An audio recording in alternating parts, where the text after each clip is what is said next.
The story of a young couple. You can imagine they're around 25 years old.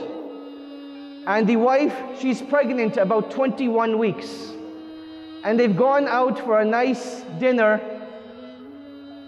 a joyous occasion in their life, celebrating this pregnancy that Allah subhanahu wa ta'ala has blessed them with. And as the night is going on, the woman starts to feel some pain inside of her stomach. She feels that perhaps it may just be some indigestion. But as she goes home that night, the pain in her stomach starts to get worse and worse and worse, till she can't sleep at all, and she's extremely uncomfortable. She tells her husband, I think something's wrong and I need to go to the hospital. So in the middle of the night, the husband takes his wife to the hospital and they check her into the hospital.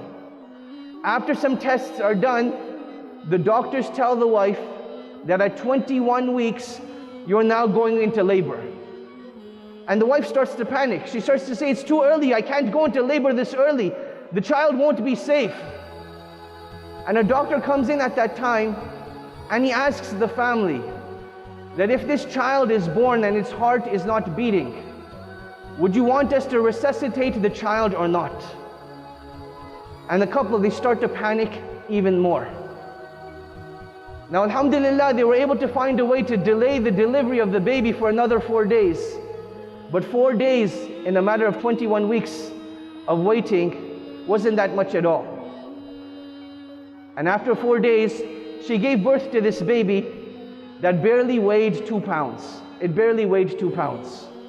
In fact, so much so, this baby was so small and so tiny that it couldn't even breathe by itself. And it needed help to breathe. It needed help for its blood to circulate inside of its body. And it stayed in the intensive care unit for a very long time. And from time to time, a doctor would come and the doctor would say, you know, this baby, it's not going to survive. Be prepared that it's going to be mentally slow and physically challenged. Until another doctor comes and did an examination of the brain of the baby. And the doctor said, this baby, it has 3 clots in its brain. There are 3 places of the brain where the blood is clotting, and we need to perform surgery. And we want to ask you, do you think we should continue with this surgery, or should we just let the baby die in its natural state?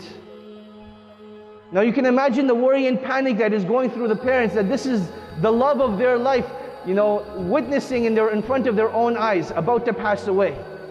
But they said, you know what? Allah subhanahu wa ta'ala brought the baby into this world. We will take every single measure to keep it alive. So the baby went for surgery. And it had surgery 3 different times to remove the clots from its brain. And now as they're waiting for the baby to recover, people would come and visit the couple. And they would ask the couple, is there anything that we can do for you? And all they would tell the people is, just make dua that Allah subhanahu wa ta'ala keeps this baby alive. We can't afford to lose this baby. The man goes home at night, leaving his wife in the hospital, and he stands up to pray to Allah. He raises his hands to the sky, and he says, Oh Allah, I have no hope other than you. Oh Allah, I have no entrustee of my affairs other than you. Oh Allah, there's no one that can protect this baby other than you. So, oh Allah, show us your miracles in keeping this baby alive and keeping this baby healthy. Alhamdulillah, 2 years have gone by now since that baby was born. And it is now walking and now talking just like any other average baby, without any deficiencies, without any shortcomings. Alhamdulillah.